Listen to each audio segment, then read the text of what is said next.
Hello guys, మీకు తెలుసా అరటిపండు వల్ల వచ్చే ఉపయోగాలు ఏందో? అవును గైస్, అరటిపండు వల్ల ఎన్నో ఉపయోగాలు ఉన్నాయి గైస్.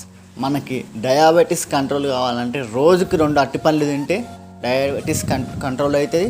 ప్లస్ 1 వీక్లో కొంచెం చేంజెస్ ఉంటాయి గైస్, మనకి షుగర్ కంట్రోల్స్ అవన్నిట్లా.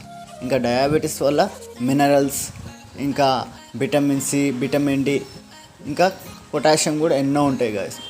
వీటి వల్ల మనకి ఇంకా ఎన్నో ఉపయోగాలు ఉన్నాయి గాయస్. మీరైతే డయాబెటీస్కి ఇది రోజుకి 2 తింటే చాలు గాయస్, మీకు వారంలో చేంజెస్ ఉంటాయి గాయస్. ఈ వీడియో మీకు నచ్చినట్లయితే లైక్ చేయండి, షేర్ చేయండి, సబ్స్క్రైబ్ చేయండి friends. Thank you for watching.